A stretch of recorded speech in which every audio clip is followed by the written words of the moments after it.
నిర్మాణాత్మకమైనటువంటి మార్పులు అభివృద్ధి చెందిన దేశాలతోటి పోల్చి చూసినప్పుడు భారతదేశం యొక్క సాంఘిక, ఆర్థిక, సామాజిక పరిణామక్రమం అభివృద్ధి చెందిన దేశాలతోటి చూసినప్పుడు ఎలా ఉంటుంది అంటే నిర్మాణాత్మకమైనటువంటి అభివృద్ధి అన్నది అవసరం. మరి దేనిని అసలు నిర్మాణాత్మకమైనటువంటి అభివృద్ధి అంటారు? అసలు నిర్మాణాత్మకమైనటువంటి అభివృద్ధిని నిర్వచించడం ఎలా? అందులో సంభవించేటువంటి మార్పులు ఎటువంటి ప్రభావాన్ని చూపిస్తాయి? మరి సాంఘిక, ఆర్థిక, సామాజిక మార్పులతో పాటుగా మరి సమాజంలో నిర్మితమైనటువంటి ఏవైతే లాంగ్ టర్మ్ క్రైసిస్ ఉన్నాయో, అంటే దీర్ఘకాలంలో వ్యవస్థను పట్టి పీడించేటువంటి వ్యవస్థీకృతమైనటువంటివి, వ్యవస్థలో నిమగ్నమై ఉన్నటువంటివి, ఇంటర్నల్ పార్ట్స్గా ఉన్నటువంటివి ఏవైతే ఉన్నాయో వాటిని రిమూవ్ చేసుకుంటూ, తొలగించుకుంటూ, రూపుమాపుకుంటూ, వాటిని తగ్గించుకుంటూ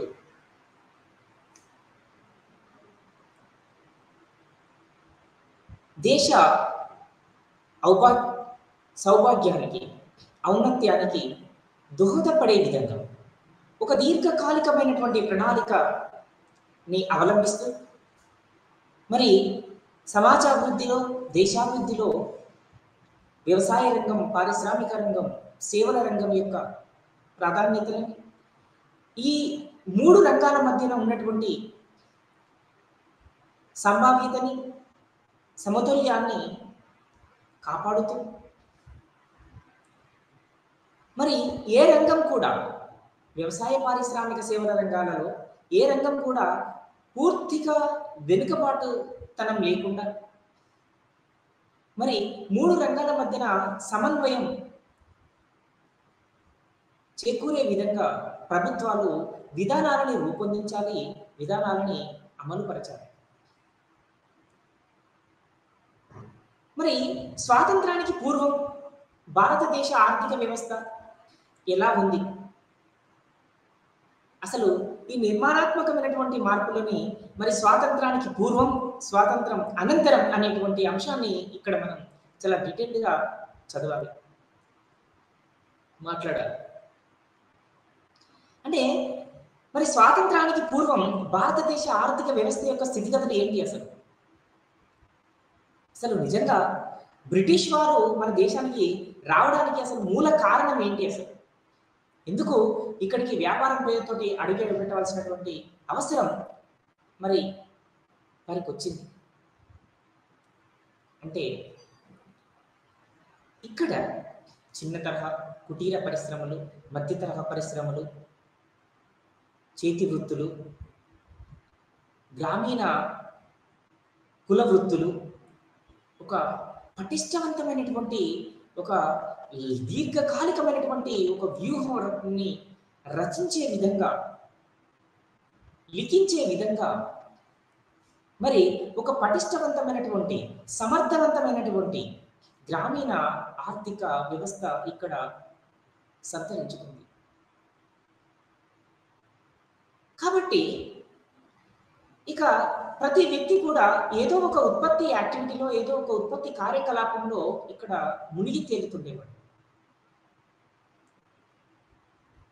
గ్రామీణ ప్రాంతాల్లో ఒకట వ్యవసాయం కానీ, వ్యవసాయ అనుబంధ పరిశ్రమలు కానీ, పశుపోషణ కానీ, చేపల పెంపకం, కోళ్ళ పెంపకం, అడవుల పెంపకం, అడవుల నుండి వచ్చేటువంటి ఉత్పత్తులు, మామూలుగా గ్రామీణ ప్రాంతాలు మరి పట్టణాలకు అందించేటువంటి మరి వస్తువు రాశి ఉత్పత్తులు అధిక మొత్తంలో, నాణ్యమైనటువంటివి అధిక మొత్తంలో ఎగుమతి జరిగేది. ఇటువంటి విధానాలు, ఇక పరిశ్రమల స్థాపన, అప్పుడప్పుడే కొంత కొద్దిగా సాంకేతిక పరిజ్ఞానాన్ని అందిపుచ్చుకున్నటువంటి సందర్భం అది. ఇక పూర్తిగా సాంప్రదాయబద్ధమైనటువంటి కొంచెం సాంకేతిక పరమైనటువంటి ఉత్పత్తి విధానాలను అవలంబిస్తూ మరి ఉత్పత్తి కార్యకలాపాలలో మరి నిమగ్నులై భాగస్వాములై వ్యవస్థ అంతా కూడా ఉత్పాదకత, ఉద్యోగిత, సాధికారత, గ్రామీణ పటిష్టత, పరిపక్వత, సాంఘిక, ఆర్థిక, సామాజిక చైతన్యం, ఇవన్నీ కూడా గ్రామీణ ఆర్థిక వ్యవస్థలో మనకు కొట్టొచ్చినట్టుగా కనబడేటువంటి అంశాలు. కాబట్టే ఇక్కడ మరి పోర్చుగీసి వారిని కావచ్చు, డచ్చి వారు కావచ్చు, బ్రిటిష్ వారు కావచ్చు, మన దేశంలో అడుగు పెట్టడానికి, వ్యాపారం చేసుకోవడానికి ఈ గ్రామీణ ఆర్థిక వ్యవస్థ, దేశ ఔన్నత్యం, ఉత్పత్తులు, ఇక్కడ ఉన్నటువంటి సంపద, పెట్టుబడులు మరి వాళ్ళని కొంత ఏం చేశాయి అంటే ఆకర్షించాయని చెప్పొచ్చు. కాబట్టి ఇటు డచ్చి వారు కావచ్చు, ఇటు పోర్చుగీస్ వారు కావచ్చు, ఫ్రెంచ్ వారు కావచ్చు, లేదా బ్రిటిష్ వారు కావచ్చు, భారతదేశానికి అడుగుపెట్టి వాళ్ళు వ్యాపారం పేరుతోటి ఇక్కడ కార్యకలాపాలు కొనసాగించడానికి ఒక పాగా వేశారు అని మనం చర్చించవచ్చు. ఇది ఎంత కూడా స్వాతంత్రానికి అనంతరం 1601 సంవత్సరంలో కూడా బ్రిటిష్ వారు ఎప్పుడైతే మన ఇండియాలో అడుగు పెట్టారో అప్పటి నుండి వాళ్ళ యొక్క దృష్టి అంతా కూడా ఇక్కడ ఉన్నటువంటి సంపదను ఏ విధంగా తరలించుకుపోవాలి, దోచుకుపోవాలి, ఏ విధంగా ఇక్కడ ఉన్నటువంటి వనరులని కొల్లగొట్టాలి, ఏ విధంగా ఇక్కడ ఉన్నటువంటి ముడి పదార్థాలను తరలించాలి, ఏ విధంగా ఇక్కడ వ్యవస్థను మరి ఒక డిపెండబుల్ వ్యవస్థగా, ఇది ఆధారిత వ్యవస్థగా, ఇండిపెండెంట్ వ్యవస్థగా కాకుండా అంటే స్వయం చాలిత, ఇక్కడ స్వయం పోషకత్వంతో కూడినటువంటి గ్రామీణ వ్యవస్థ, ఆర్థిక వ్యవస్థ. కాబట్టి మరి ఈ వ్యవస్థని చిన్న భిన్నం చేసే విధంగా కొంచెం పావులు కదుపుతూనే వచ్చింది బ్రిటిష్ వ్యవస్థ. అదే సందర్భంలో దాదాపు నెహ్రూజీ డ్రెయిన్ థియరీలో కూడా భారతదేశంలో సంపదను దాదాపుగా 2 లక్షల కోట్లపై చిలుకు సంపదను, ఉత్పత్తులని, వనరులని మన దేశం నుండి ఒక సంవత్సర కాలం లోపలనే తరలించిపోయారు బ్రిటిష్ వారు అని తన యొక్క గ్రంథం లోపల, డ్రెయిన్ థియరీ అనేటువంటి ఒక గ్రంథం లోపల దాదాపు Nehruji the grand old man of India రచించడం జరిగింది. అయితే ఒక అర్థశాస్త్ర విద్యార్థిగా, అర్థశాస్త్ర అధ్యాపకునిగా మరి ఇంత పెద్ద మొత్తంలో భారతదేశం నుండి సంపద అన్నది తరలించకపోవడం అంటే అసలు అంత ఆషామాషి వ్యవహారం కాదు. కానీ అది చాలా సులభంగా, చాలా ఇక్కడ మనకు ఉన్నటువంటి అంటే మన దేశంలో ఉన్నటువంటి చిన్న సంస్థాన ఆదేశాల నుండి వాళ్ళు కొంత వాళ్ళ యొక్క ఆధిపత్యాన్ని మొదలుపెట్టి చిన్న రాజ్యాలు, చిన్న సంస్థానాలకి మధ్య గొడవలు స్టార్ట్ చేసి వాళ్ళకి పడకుండా చేసి మరి వారి ఆధిపత్యాన్ని చెలాయించడం కోసం ఇక్కడ కొన్ని మూకుమ్మడిగా విద్వేషాలను రెచ్చగొట్టారని చెప్పవచ్చు. తద్వారా గ్రామీణ ఆర్థిక వ్యవస్థ కొంత బలహీనపడ్డది. సంస్థానాలన్నీ కూడా ఒక రకమైనటువంటి ఒక అస్థిరతకు లోనైనవి అని చెప్పవచ్చు. అంటే బలమైనటువంటి ఒక పటిష్టవంతమైనటువంటి ఆర్థికంగా పరిపుష్టి సాధించినటువంటి చాలా సంస్థానాలు కూడా బ్రిటిష్ వారి యొక్క కనుసన్నల్లో పడ్డ తర్వాత కొంత బలహీనపడ్డది, ఆర్థికంగా, నైతికంగా, సామాజికంగా, సాంస్కృతిక పరంగా కూడా చెప్పవచ్చు. ఇది గమనిస్తూనే బ్రిటిష్ వారు వారి యొక్క ఆధిపత్యాన్ని మొదలుపెట్టారు. ఈ క్రమంలోనే కొంచెంగా మరి దేశ సంపదని ఇంగ్లాండ్కు తరలించడం, ఉత్పత్తులను, ఇక్కడ ఉన్నటువంటి వనరులని బ్రిటిష్ ఇంగ్లాండ్ తరలించడం మొదలుపెట్టారు. దాదాపుగా 400 సంవత్సరాల కాలం పాటు వారి పరిపాలన, వారి యొక్క ఇక్కడ ఆధిపత్య ధోరణి నుండి దాదాపుగా ఎన్ని లక్షల కోట్ల సంపద మన భారతదేశ సంపద ఇంగ్లాండ్కు తరలిపోయింది అనేది మనం అంచనా వేయగలగడం అంటే అది అసాధ్యమైనటువంటి పనిగానే ఒక అంశంగానే మనం పరిగణించవచ్చు. అంటే వాస్తవానికి ఇటువంటి దశ నుండి కూడా భారతదేశం తిరిగి మళ్ళీ కొంత కొంత పుంజుకుంటూ ఈరోజు అతిపెద్ద 6వ ఆర్థిక వ్యవస్థగా అవతరించింది. మనకు 2014 వరకు కూడా అతిపెద్ద 10వ ఆర్థిక వ్యవస్థగా చెప్పుకున్నాం. ఈరోజు అతిపెద్ద 6వ ఆర్థిక వ్యవస్థగా, ఇంకా రీసెంట్ కొన్ని ఎస్టిమేట్స్ చెప్తున్నది భారతదేశ ఆర్థిక వ్యవస్థ 5వ ఆర్థిక వ్యవస్థనే ఉంది. ఇక గడిచిన కాలంలో కూడా కొంత ఇక్కడ పరిపక్వతను సాధించింది అని చెప్తుంది. ఏది ఏమైనా వివిధ రంగాల మధ్యన సమన్వయం సాధించడం కోసం మరి విద్య, వైద్యం, ఆరోగ్యం, పారిశుద్ధ్యం, పర్యావరణం, దేశ రక్షణ, శాంతి భద్రతలు, వ్యవసాయం, ఖనిజాలు, అడవులు, నదులు, గనులు, వీటిని మరి చాలా ఒక సున్నితమైనటువంటి అంశంగా భావిస్తూ మరి వాటిని భావి తరాలకు దృష్టిలో పెట్టుకొని వాటి యొక్క వినియోగాన్ని ముందు తరాలకి, భావి తరాలకి అవి అందించేటువంటి ఒక అంశంగా సున్నితంగా వాటిని పరిగణిస్తూ ఇక్కడ పారిశ్రామిక రంగానికి, వ్యవసాయ రంగానికి కావలసినటువంటి వనరులని సద్వినియోగంలోకి తీసుకురావడం అనేది మొదలుపెట్టారు.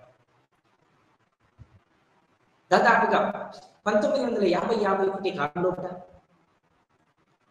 మరి 72% జనాభా పారిశ్రామిక వ్యవసాయ రంగం పైన ఆధారపడిన జీవించేవారు. 1951 ఇదే కాలంలో కూడా 10% మాత్రమే జనాభా పారిశ్రామిక రంగం పైన ఆధారపడి జీవించేవారు. ఇక రిమైనింగ్ మిగిలింది సేవా రంగం పైన 17% మాత్రమే జనాభా వ్యవసాయ పారిశ్రామిక సేవల రంగం పైన, తృతీయ రంగం పైన ఆధారపడి జీవించేవారు. మరి ఈ సందర్భంలో కూడా ఏ విధంగా అంటే దాదాపుగా స్థూల జాతీయ ఉత్పత్తి అన్నది వ్యవసాయ రంగం నుండి దాదాపుగా 57.2%, పారిశ్రామిక రంగం నుండి 13.8%, తర్వాత సేవల రంగం నుండి 28.8%. దాదాపుగా 72% జనాభా వ్యవసాయ రంగం పైన ఆధారపడి నివసిస్తే వ్యవసాయ అనుబంధ పరిశ్రమలు, వ్యవసాయం, పశుపోషణ, సెరికల్చర్ అని, హార్టికల్చర్ అని, అడవుల పెంపకం అని, కోళ్ళ పరిశ్రమ, చేపల పెంపకం అని, కోళ్ళ పెంపకం అని, ఇలాంటివి అనేకమైనటువంటి వ్యవసాయ అనుబంధ పరిశ్రమలు, వ్యవసాయం, ఇవన్నీ కూడా మరి ఒక గ్రామీణ వ్యవస్థ లోపల, గ్రామీణ ఆర్థిక వ్యవస్థ లోపల ఈ పట్టుకొమ్మల లాంటివి. అయితే ఈ సందర్భంలోనే 10% జనాభా పారిశ్రామిక రంగం పైన, 17% జనాభా వ్యవసాయ రంగం పైన ఆధారపడి నివసించింది. అయితే ఇదే కాలంలో కూడా, ఇదే 1950-51 కాలంలో కూడా 57.2% స్థూల జాతీయోత్పత్తి వ్యవసాయ రంగం నుండి, 13.8% స్థూల జాతీయోత్పత్తి పారిశ్రామిక రంగం నుండి, 28.8% స్థూల జాతీయోత్పత్తి సేవల రంగం నుండి, తృతీయ రంగం నుండి ప్రభుత్వానికి అందేది. మరి ఈ కాలంలో కూడా మరి ఇతర దేశాలు, అభివృద్ధి చెందినటువంటి దేశాలు, మరి అభివృద్ధి చెందినటువంటి ఆర్థిక వ్యవస్థలు ఎటువంటి పరిణామ క్రమాలను అవి అవలంబించాలి అని డిస్కస్ చేసుకోవచ్చు. మనం ముఖ్యంగా అభివృద్ధి చెందినటువంటి దేశాలలో కూడా 1% నుండి 7% వరకు స్థూల జాతీయ ఆదాయం, 1% నుండి 15% వరకు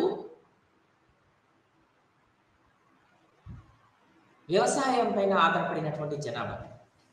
ఇవి రెండు కూడా అతిపెద్ద ఒక లక్షణాలుగా అభివృద్ధి చెందినటువంటి దేశాలని మనం చూడవచ్చు.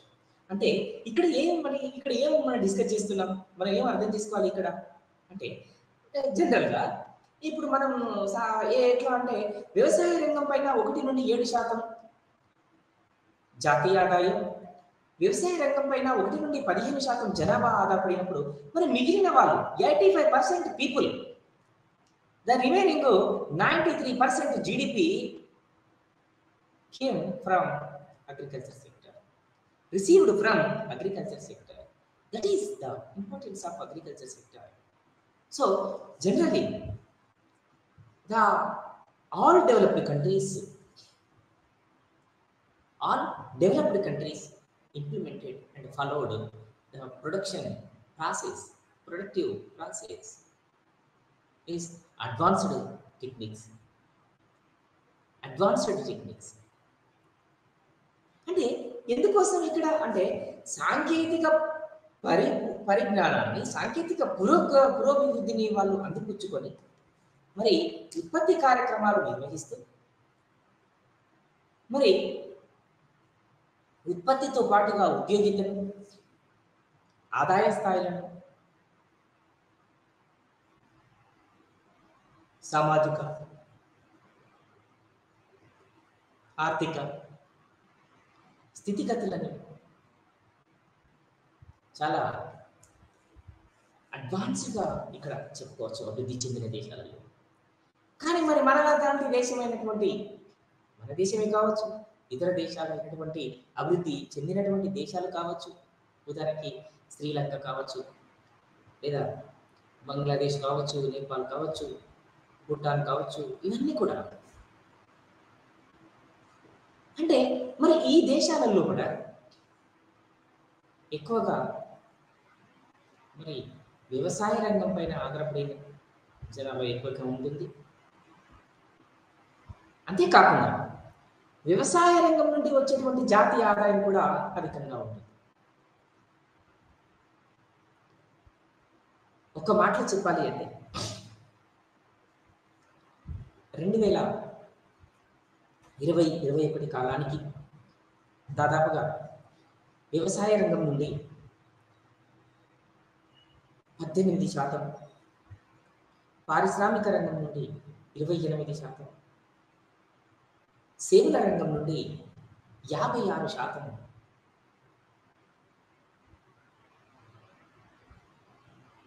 జీడిపి స్థూల జాతీయ ఉత్పత్తి, జాతీయ ఆదాయం అనేది అవలంబించడం జరుగుతుంది. అంటే మరి అభివృద్ధి చెందిన దేశాలలో అమెరికా కావచ్చు, యూకే కావచ్చు, జపాన్ కావచ్చు, జర్మనీ కావచ్చు, ఆస్ట్రేలియా కావచ్చు, కెనడా కావచ్చు, మరి ఈ దేశాలలో ఇదే పరిస్థితి ఉందా? నెవర్. మనకి ఇక్కడ చాలా దేశాలు కూడా మనతోటి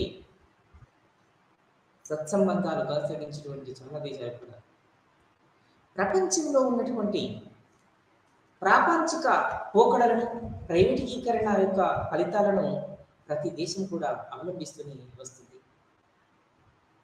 కాబట్టి ఇటీవలి కాలంలో కూడా అభివృద్ధి చెందిన దేశాలు ఎక్కువగా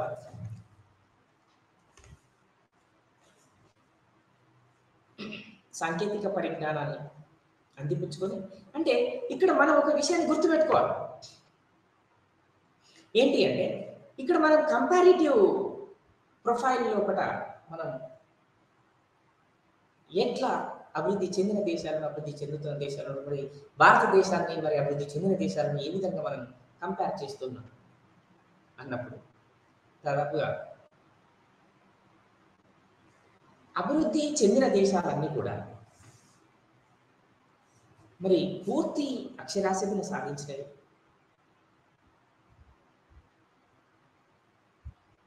అంతేకాకుండా తక్కువ పేదరికం, తక్కువ నిరుద్యోగం,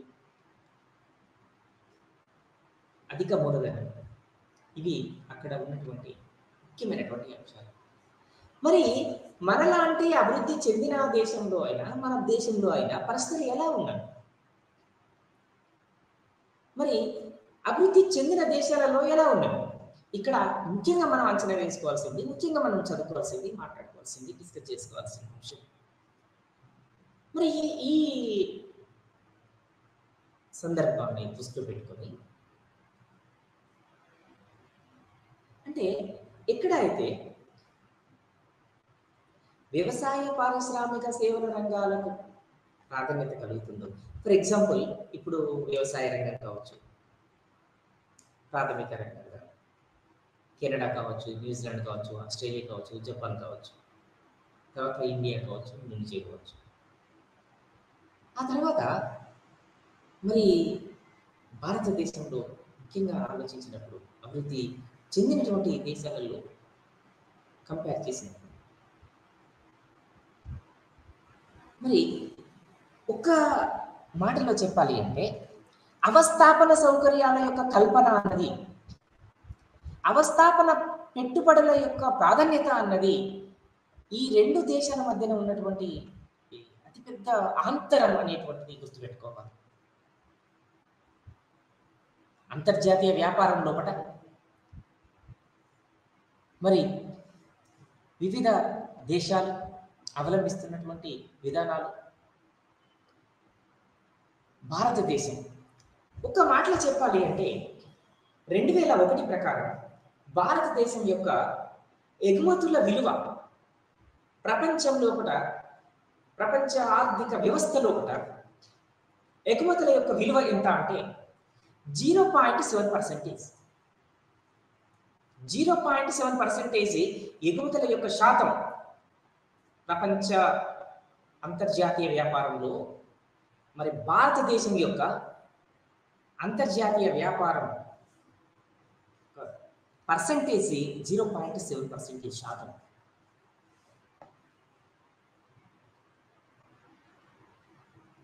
ఇది అభివృద్ధి చెందిన దేశాలలో ఎలా ఉంది అంటే వాస్తవానికి ఏ దేశమైనా అభివృద్ధి చెందిన దేశమైనటువంటి యూకే కావచ్చు, జపాన్ కావచ్చు, యుఎస్ఏ కావచ్చు, ఆస్ట్రేలియా కావచ్చు, జర్మనీ కావచ్చు, కెనడా కావచ్చు, ఆస్ట్రేలియా కావచ్చు, ఇటలీ కావచ్చు, దాదాపుగా డబల్ డిజిట్లు, కొన్ని దేశాలైతే దాదాపుగా 15 to 16% contribution the exports goods and services. అంటే ఇక్కడ ఎందుకు మరి 0.7% ఉంది 2001 ప్రకారం, మరి 2011 ప్రకారం ఎంత ఉంది? 1.7%. మరి 2021 ప్రకారంగా ఎంత చెప్పుకోవచ్చు అంటే 2.7%. అభివృద్ధి చెందినటువంటి దేశాలలో ఇది దాదాపుగా డబుల్ డిజిట్లుగా ఉంది అని చెప్పవచ్చు. America, Australia, Canada, France, Italy, Germany, Japan, those countries. అంటే ఈ విధంగా వ్యవసాయ పారిశ్రామిక సేవా రంగాల మధ్య ఉన్నటువంటి ఈ అంతరాన్ని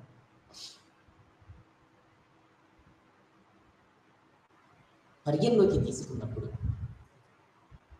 మరి మానవ అభివృద్ధి సూచికలో కూడా విద్యా సూచిక కావచ్చు, వైద్యం కావచ్చు, పారిశుద్ధ్యం కావచ్చు, పర్యావరణం కావచ్చు, మామూలుగా మనకు తెలుసు తలసరి ఆదాయ సూచిక కావచ్చు.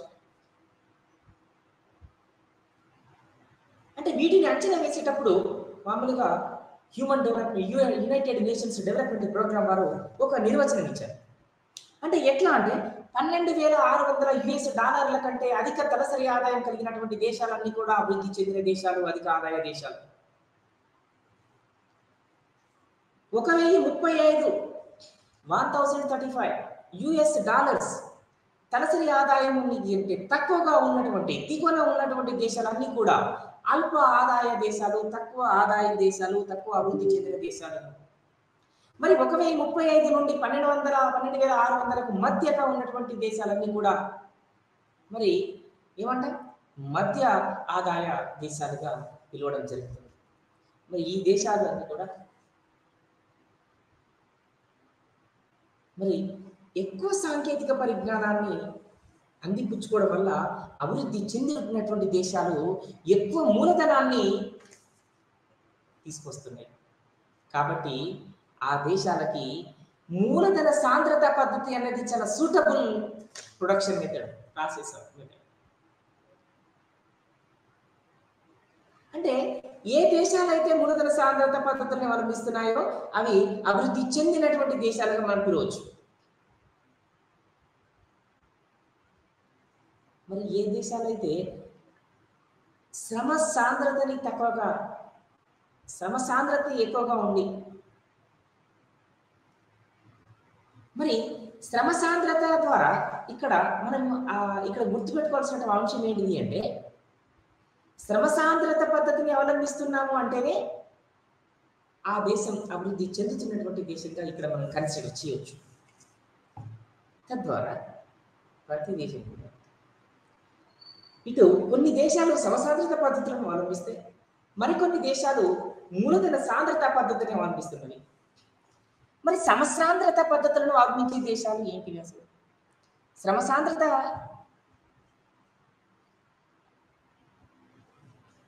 పద్ధతులను అవలంబించడం వెనకాల ఉన్నటువంటి మూలాలు ఏంటివి అన్నది అంశాన్ని కూడా మనం డిస్కస్ చేద్దాం. అంటే ఎక్కువ జనాభా కలిగినటువంటి దేశాలన్నీ కూడా శ్రమ ఆధారిత దేశాలు, అధిక శ్రామికులను కలిగినటువంటి దేశాలు కాబట్టి శ్రమ సాంద్రత పద్ధతులనే ఫాలో అప్ చేసుకోవడం, అడాప్ట్ చేసుకోవడం. మరి అధిక అల్ప ఆదాయ వర్గ ప్రజలు, అధిక ఆదాయానికి చెందినటువంటి ప్రజలు, అధిక మొత్తంలో కూడా ఉత్పత్తి చేసేటువంటివి. అంటే సాధారణంగా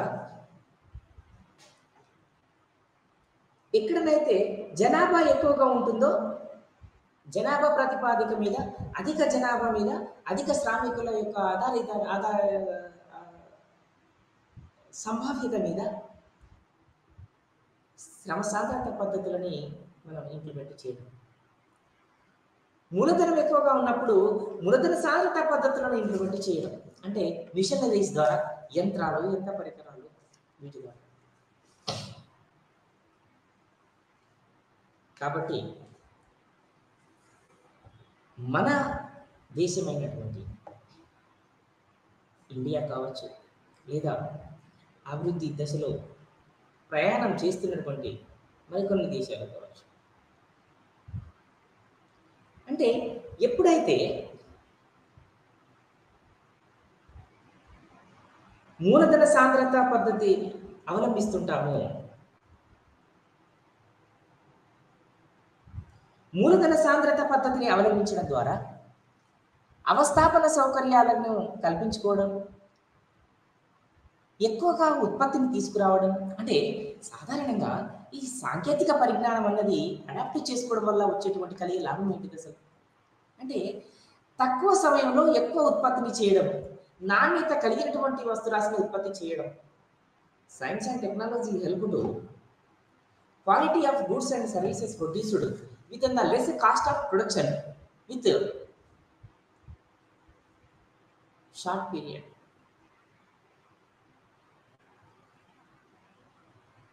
అంటే మరి మనలాంటి అభివృద్ధి చెందుతున్నటువంటి దేశాలు, మనలాంటి అధిక జనాభా కలిగినటువంటి దేశాలు ఏం చేయాలి అంటే, మనలాంటి అభివృద్ధి చెందుతున్న దేశాలైనా, ఎక్కువ జనాభా కలిగినటువంటి దేశాలైనా శ్రమ సాంద్రత పద్ధతిని అవలంబించినప్పుడు మరి శ్రమ సాంద్రత పద్ధతి ప్రకారంగా మూలధనానికి బదులుగా శ్రామికులని, మానవ వనరులని వినియోగంలోకి తీసుకురావడం. ఇప్పుడు పెద్ద మొత్తంలో మనకు అన్ఎంప్లాయ్మెంట్ అనేది కనబడదు. కానీ ఇప్పుడు ఆ పరిస్థితి లేదు. ఎందుకు లేదు ఆ పరిస్థితి అంటే, ఇక్కడ శ్రమ సాంద్రత పద్ధతులు అనేవి, మూలధన సాంద్రత పద్ధతులు అనేవి ఏంటి, that is the most concern in the modern world. అంటే ఎప్పుడైతే 2017-18 ప్రకారంగా దాదాపుగా సుమారు $6,000 తలసరి ఆదాయానికి భారతదేశం రీచ్ అయింది. అంటే ఈ విధంగా తలసరి ఆదాయాన్ని పెంచుకుంటూ విద్య, వైద్యం, ఆరోగ్యం, పారిశుద్ధ్యం, గృహవసతి,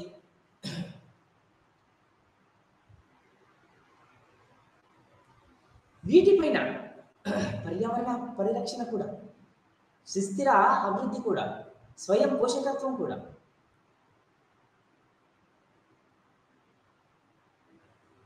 ఈ అంశాలన్నీ కూడా ఈ అంశాలకు సంబంధించినటువంటి భావనలన్నీ కూడా ఉత్పత్తిని పెంచడం లోపల శ్రామికులను వినియోగంలోకి తీసుకురావడం. కాబట్టి ఇక్కడ కొంత నిరుద్యోగితకి చెక్ పెట్టడానికి అన్నది అవకాశం అనేది ఏర్పడింది. కానీ ఆధునిక ప్రభుత్వాలు అయినటువంటి మరి not only developing countries, not only India, దాదాపుగా అన్ని అభివృద్ధి చెందిన దేశాలన్నీ కూడా ఈరోజు చాలా క్లిష్టమైనటువంటి పరిస్థితులను ఎదుర్కొంటున్నాయని చెప్పవచ్చు. కారణం ఏదైనప్పటికీ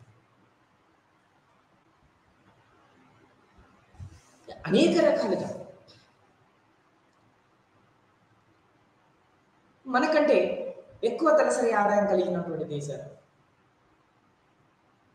దాదాపుగా $58,000 $58,000 కలిగినటువంటి యుఎస్ఏ కావచ్చు, యూకే కావచ్చు, స్విట్జర్లాండ్ కావచ్చు, కెనడా కావచ్చు, ఆస్ట్రేలియా కావచ్చు, జపాన్ కావచ్చు, జర్మనీ కావచ్చు, ఈ దేశాల యొక్క ఆర్థిక స్థితిగతులు మరి ఆర్థిక పరిణామ క్రమం చాలా అభివృద్ధి చెందుతున్నటువంటి దేశాలతో కంపేర్ చేసినప్పుడు చాలా భిన్నమైనటువంటి. కాబట్టి ముఖ్యంగా ఏ దేశమైనప్పటికీ, అభివృద్ధి చెందిన దేశమైనా అభివృద్ధి చెందిన దేశమైనా, వ్యవసాయ పారిశ్రామిక సేవల రంగాల యొక్క ప్రాధాన్యతని పెంచుకుంటూ వ్యవసాయ రంగ, పారిశ్రామిక రంగ, సేవల రంగాల మధ్యన సమన్వయాన్ని తీసుకొస్తూ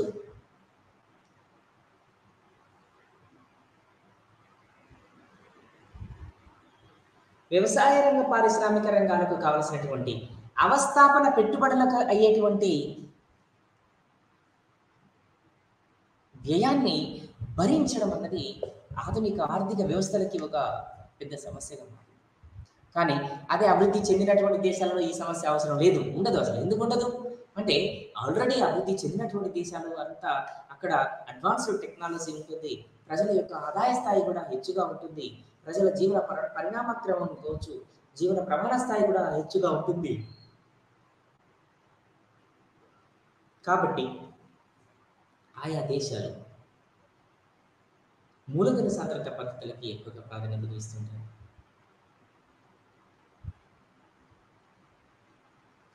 అంటే ఎప్పుడైతే వ్యవసాయ రంగానికి కావాల్సినటువంటి వ్యవసాయ రంగ అనుబంధ పరిశ్రమలకు, అనుబంధ రంగానికి కావాల్సినటువంటి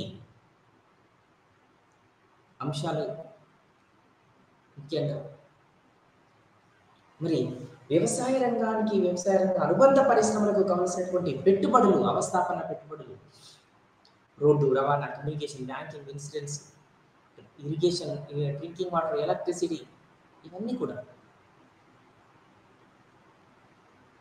అంటే ఇక్కడ ఒక దేశం స్వతహాగా అభివృద్ధి చెందడం అనేది సాధ్యం అవుతుందా మరి ఆధునిక ఆర్థిక వ్యవస్థలలో? అంటే అది అసాధ్యం కానటువంటి అంశం. మనం లాస్ట్ క్లాస్లో మాట్లాడుకున్నాం. కానీ ఏ అభివృద్ధి చెందిన దేశమైనా సుమారుగా 1 నుండి 7% జాతీయ స్థూల జాతీయోత్పత్తి, దాదాపుగా 1 నుండి 15% జనాభా పెరుగుదల ప్రతి దేశానికి కూడా ఒక అనివార్యమైనటువంటి అంశం. అంటే మరి అల్ప ఆదాయం కావచ్చు, లేకుంటే ఇంకా తక్కువ ఆదాయం కలిగినటువంటి, మధ్యస్థ ఆదాయం కలిగినటువంటి దేశాల యొక్క ఆర్థిక వ్యవస్థల యొక్క పనితీరు తక్కువ ఆదాయం, తక్కువ వినియోగం, తక్కువ డిమాండ్, తక్కువ పొదుపు, తక్కువ పెట్టుబడి, తక్కువ సప్లై, తక్కువ ఉత్పత్తి, తక్కువ ఉద్యోగిత. ఇదొక చైన్ సిస్టమ్. మామూలుగా ఇదొక చైన్ సిస్టమ్. ఈ విషవాలయం లాగా, ఇదొక సర్కిల్ లాగా ఇది రిపీట్ అవుతూనే ఉండడం. మరి ఇటువంటి అంశాలన్నీ కూడా దేశ ఆర్థిక పురోగతికి, దేశ ఔన్నత్యానికి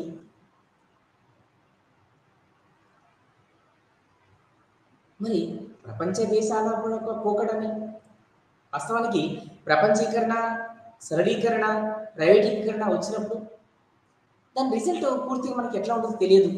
కాబట్టి ఎకనామీ మరి ఏ విధంగా ఇక్కడ తయారవుతుంది, ఏ విధంగా ఎకనామీ మాడిఫై అవుతుంది అన్నటువంటి అంశాలు మనం గమనించవచ్చు. స్వాతంత్రం వచ్చినప్పటి నుండి ఇప్పటి వరకు భారత ప్రభుత్వం అనేక రకమైనటువంటి చర్యలు తీసుకుంది.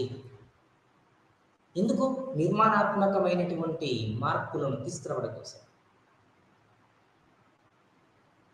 అంటే ఇక్కడ నిర్మాణాత్మకమైనటువంటి మార్పులకు ఎందుకు అంత పెద్ద ప్రాధాన్యత ఇవ్వాలి అంటే, సుమారుగా వ్యవసాయ రంగంలో పనిచేసేటువంటి శ్రామికులని పారిశ్రామిక సేవల రంగాల వైపు తరలించడం, వ్యవసాయ రంగంలో పనిచేసేటువంటి శ్రామికులని పెట్టుబడులని పారిశ్రామిక సేవల రంగాలకు తరలించడం ఆయా దేశాలు మరి ఒక క్లిష్టమైనటువంటి పరిస్థితులను ఫేస్ చేస్తున్నటువంటి దేశాలు కావచ్చు. ఎందుకంటే ఆర్థిక మాంద్యం దశలో ఉన్నటువంటి దేశాలు కూడా ప్రస్తుతం ఇంగ్లాండ్ కావచ్చు, మరి అనేక రకమైనటువంటి దేశాలను కూడా ఇక్కడ అభివృద్ధి చెందినటువంటి దేశాలు, అభివృద్ధి చెందుతున్నటువంటి దేశాలు అనేటువంటి తారతమ్యం లేకుండా, కానీ మరి తలసరి ఆదాయ స్థాయిలో, విద్యా స్థాయిలో, ఉద్యోగిత స్థాయిలో, ఉత్పత్తి స్థాయిలో, డిమాండ్, పెట్టుబడి మరి ఈ రకంగా చెప్పుకున్నప్పుడు అంటే ఎక్కడనైతే పేదరికం, నిరుద్యోగం, ఆదాయ అసమానతలు, ప్రాంతీయ అసమానతలు మరి విలయ తాండవం చేస్తుంటాయో, అంటే అధిక రేటులో హెచ్చు స్థాయిలో ఉంటాయో, అక్కడ ప్రభుత్వాలు అవస్థాపన పెట్టుబడుల కల్పనకు పెద్ద మొత్తంలో ఖర్చు చేయాల్సినటువంటి అవసరం ఉంటుంది. అంటే ఇక్కడ సాంఘిక పరమైనటువంటి పెట్టుబడి, ఇక్కడ ఆర్థిక పరమైనటువంటి పెట్టుబడిగా మనం గమనించవచ్చు. అంటే మరి మనలాంటి అతిపెద్ద ఆర్థిక వ్యవస్థలలో కూడా అత్యంత శ్రామికులు ఉన్నప్పటికీ ఇప్పటికీ కూడా మనం మూలధన సాంద్రత పద్ధతిని మనం అవలంబిస్తున్నాం. మరి మూలధన సాంద్రత పద్ధతిని మనం అవలంబించడం ద్వారా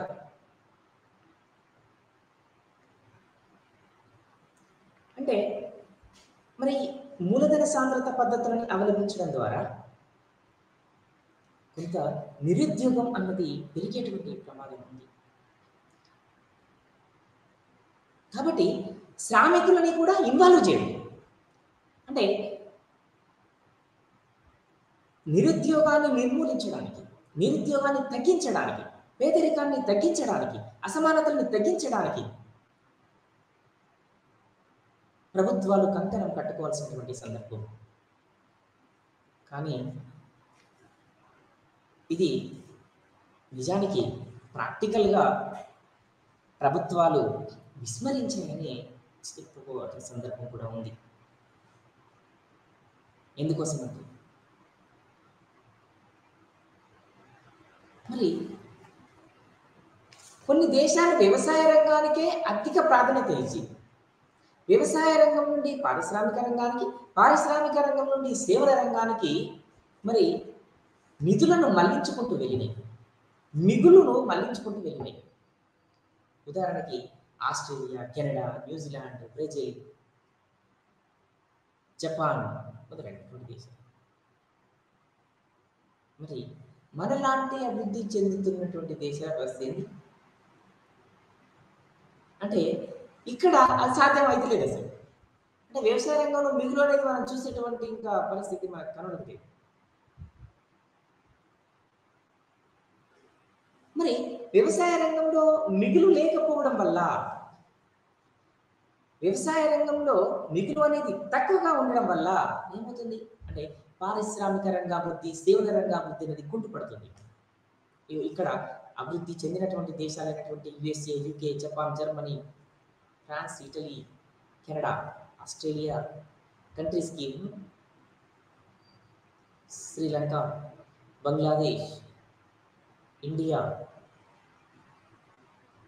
మరి ఇటువంటి దేశాలు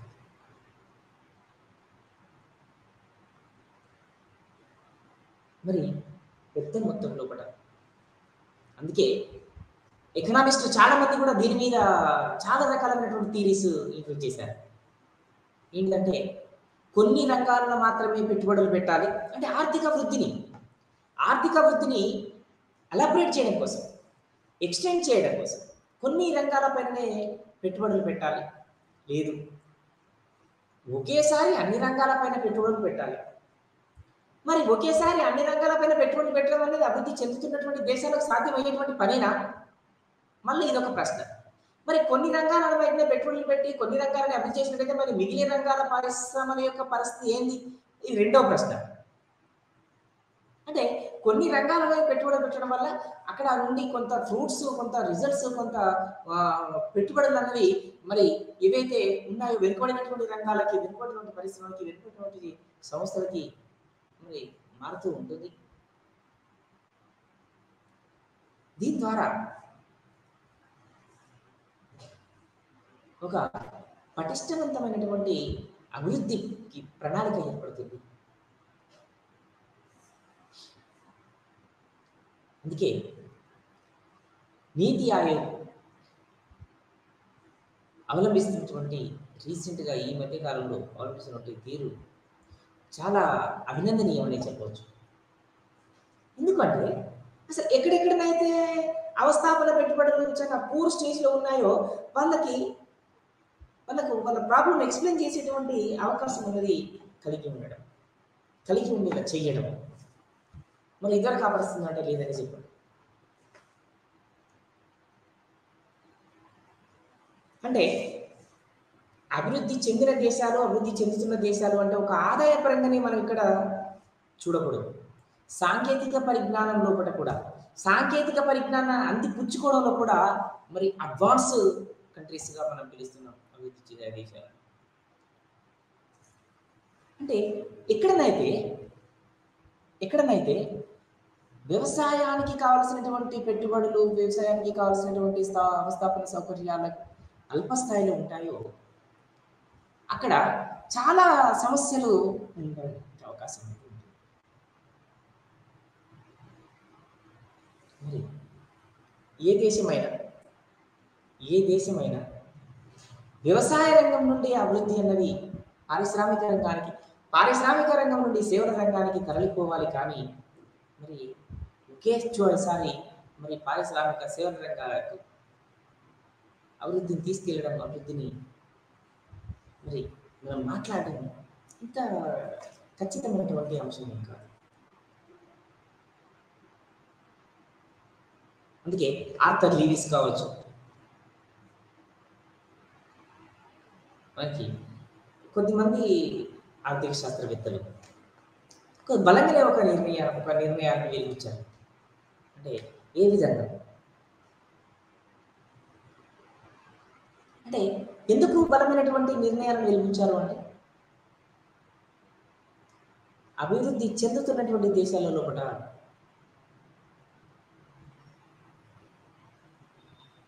మరి వ్యవసాయ అనుబంధ పరిశ్రమలు,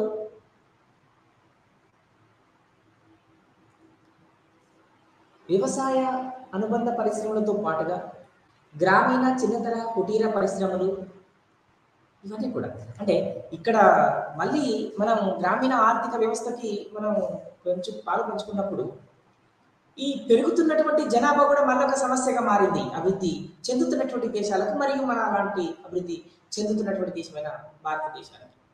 అంటే జనాభా పెరుగుదల కూడా ఒక ఆటంకంగా మారేటువంటి ప్రమాదం. ఎందుకు ఈ సమస్య అభివృద్ధి చెందినటువంటి దేశాలలో ఉందా? లేదు.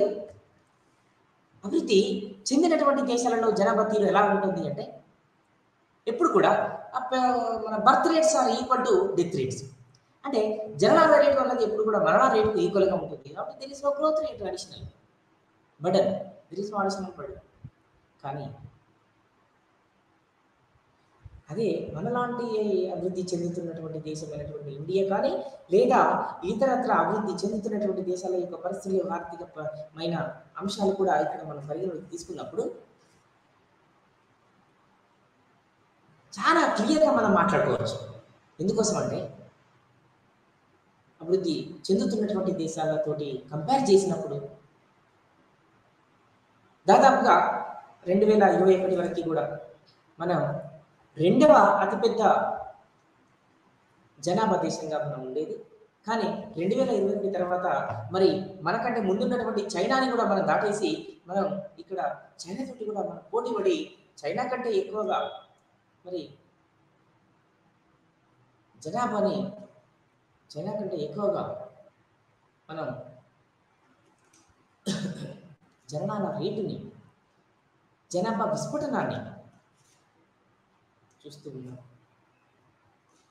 కాబట్టి రాబోయే రోజులలో ఇది ఇంకా క్లిష్టమైనటువంటి పరిస్థితులుగా సంభవించినటువంటి ప్రమాదం.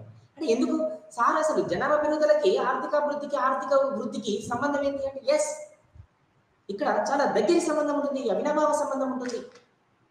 జనాభా పెరుగుతుందంటే ఆటోమేటికల్లీ ఇంకా ఆర్థిక వ్యవస్థ గ్రోత్ రేట్ అనేది తగ్గిపోవడానికి అవకాశం ఎక్కువగా ఉంటుంది.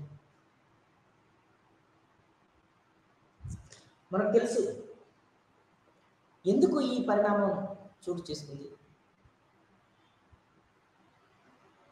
అంటే ఎందుకోసం ఇటువంటి వాటిపైన అంటే దాదాపుగా జనాభా గ్రోత్ రేట్, జనాభా విస్ఫోటనంగా ఇప్పుడు దాదాపుగా ప్రపంచంలోనే మొదటి స్థానంలో ఉన్నామని మనం చెప్పుకునేటువంటి అవసరం ఏర్పడింది, ఆవశ్యకత ఏర్పడింది. జనాభా పెరుగుదల దాదాపుగా 138 కోట్లుగా అధికారికంగా లెక్కలే చెప్పడం జరుగుతుంది. అనధికారికంగా ఇంకా ఎంత జనాభా పెరిగిందన్నది మనం స్టాటిస్టిక్స్ లోపల మనం చూడవచ్చు. అంటే ఎందుకోసం జనాభా గణాంకాల ప్రకారంగా దాదాపుగా 2011 ప్రకారంగా మన దేశంలో 382 per square yards per square metres.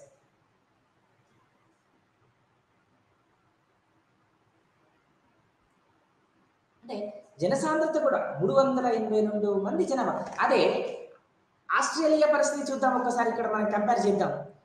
జనసాంద్రత just 17 మాత్రమే ఒక చదరపు కిలోమీటర్కి. నివసించేటువంటి జనాభా కేవలం 17 మాత్రమే. మరి మన దేశంలో 300 సగటున యావరేజ్ 382 మంది. ఈ లెక్కన మనం చెప్పుకుంటూ పోయినప్పుడు అక్షరాస్యతలో కానీ, మరి విద్యా సదుపాయాలలో కానీ, మౌలిక సదుపాయాలలో కానీ, మౌలిక వసతులలో కానీ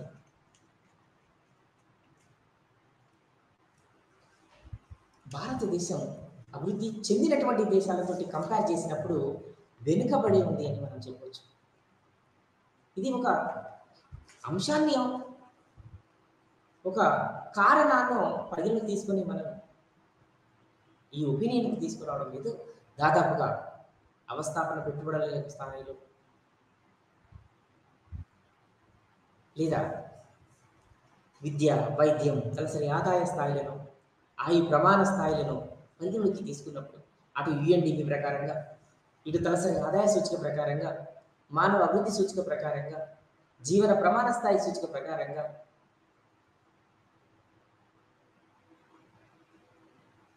భారతదేశం యొక్క మరి ఎకనామిక్ కండిషన్ ఇది అని మనం చెప్పుకోవచ్చు. అంటే ఒక దేశం స్వయం సమృద్ధి సాధించాలి అంటే జనాభా అన్నది కూడా ముఖ్యమే. మనం పొలిటికల్ సైన్స్లో మనం దాదాపు మాట్లాడుతూ ఉంటాం. దేశ జనాభా, ప్రదేశం, దేశ జనాభా, తర్వాత ప్రభుత్వం, సార్వభౌమాధికారం. కానీ మనలాంటి అభివృద్ధి చెందుతున్నటువంటి దేశాల లోపల జనాభా అన్నది మరి ఒక పెద్ద సమస్యగా మారేటువంటి ప్రమాదం ఉంది. ఇది రాబోయే రోజులలో ఇంకా క్లిష్టంగా మారేటువంటి అంశం. అందులో ఎటువంటి డౌటే లేదు, సందేహం. అంటే ఎందుకు ఇంత దీన్ని దాన్ని చాలా క్లియర్ ఎక్స్ప్లెనేషన్ ఇస్తున్నామంటే, అంటే జనాభా అన్నది అభివృద్ధి చెందుతున్నటువంటి దేశాలలో ఆటంకంగా ఉంటే ఆర్థిక అభివృద్ధికి, అభివృద్ధి చెందినటువంటి దేశాలలో అది సపోర్ట్గా పనిచేస్తుంది. మనలాంటి అభివృద్ధి చెందిన, అందుకే మాల్థస్ చెప్తాడు, భూమిపైన పుట్టేటువంటి ప్రతి బిడ్డ కూడా ఆర్థికంగా నరకాన్ని పెంపొందించిన వాడు అవుతాడు అంటాడు మాల్థస్. ఎందుకంటే జనాభా పెరుగుదలకి ఆర్థిక అభివృద్ధికి ఉన్నటువంటి అంశాన్ని అతను పరిశీలించినప్పుడు, అధ్యయనం చేసినప్పుడు. అంతేకాకుండా మరి ఏ దేశమైనా కూడా అటు అంతర్జాతీయ వ్యాపారంలో, సాంకేతిక పరిజ్ఞానంలో, మరి వనరుల సద్వినియోగంలో కూడా, మానవ వనరులు కావచ్చు, సహజ వనరులు కావచ్చు, వనరులని వినియోగించుకోవడంలో, అంటే మరి వనరుల వినియోగం అనేది కూడా మళ్ళీ ఒక కాంప్లికేటెడ్ ఇష్యూగానే మళ్ళీ పరిగణించవచ్చు. ఎక్కడ అభివృద్ధి చెందుతున్నటువంటి దేశాలలో మాత్రమే. కానీ అదే అభివృద్ధి చెందిన దేశాలలో అటువంటి పరిస్థితులు ఏం మనకు కనబడవు. అక్కడ కూడా కొన్ని సమస్యలు ఉంటాయి. అందుకే కంపారిటివ్ ప్రొఫైల్గా మనం చెప్పుకోవచ్చు. అంటే ఏ దేశమైనా స్వయం పోషకత్వాన్ని సాధించాలి అంటే ముందుగా అక్కడ ఉన్నటువంటి సమస్యలు ఏంటిదో గుర్తించి వాటిని పరిష్కరించాలి దాదాపుగా. కానీ మన దేశంలో ఆ పరిస్థితి లేదు. దాదాపుగా ఒక 4 దశాబ్దాల కాలం పాటు వరకు కూడా భారతదేశంలో కూడా పేదరికం అనేది తనంతట తానుగా అదే వస్తుంది, తనంతట అదే పోతుంది అని ఒక ట్వింకిల్ డౌన్ థియరీ అనేది ఒక సిద్ధాంతాన్ని, అసలు ఎందుకు పనికిరానటువంటి ఒక సిద్ధాంతాన్ని పట్టుకొని మనం సాగదీశాం. కానీ పేదరికం అనేది తనంతట తానుగా వస్తుంది, ఓకే బాగానే వస్తుంది, కానీ పోవట్లేదు అనేటువంటి అంశాన్ని దాదాపుగా అర్థం చేసుకోవడానికి 4 దశాబ్దాల కాలం పట్టింది. అంటే 40 సంవత్సరాల కాలం పట్టింది. దీని ద్వారా మనం అర్థం చేసుకోవాల్సింది ఏంటంటే, ఇక్కడ ఉన్నటువంటి ఆర్థిక విధానాలని అమలు చేయడంలో కూడా, తయారు చేయడంలో కూడా నిపుణులు, రాజకీయవేత్తలు ఆర్థిక వ్యవస్థని, ఆర్థికాభివృద్ధిని ఎట్లా తాకట్టు పెట్టారనేటువంటి అంశాన్ని మనం చూడవచ్చు. దానికి కారణం ఏదైనా కావచ్చు. కానీ ఎందుకోసం అంటే ట్వింకిల్ డౌన్ థియరీ ప్రకారంగా 4 దశాబ్దాల కాలం పాటు, సుమారుగా 40 సంవత్సరాల కాలం పాటు పేదరికం అన్నది దాని తర్వాత వస్తుంది, దాని తర్వాత పోతుంది అన్నారు. కానీ వస్తుంది కానీ పోవట్లేదు. అసలు పోవట్లేదు. మరి ఎట్లా అనేటువంటి ఒక సంప్రదాయం మళ్ళీ ఒక సందిగ్ధంలోకి మళ్ళీ వచ్చింది. అప్పుడు దాదాపుగా 20 పాయింట్ల పథకాన్ని, ప్రోగ్రామ్ని ఏర్పాటు చేశారు. 20 పాయింట్స్ ప్రోగ్రామ్ని. ఆ తర్వాత గరీబీ హఠావో, పేదరికమా పారిపో అన్నాం.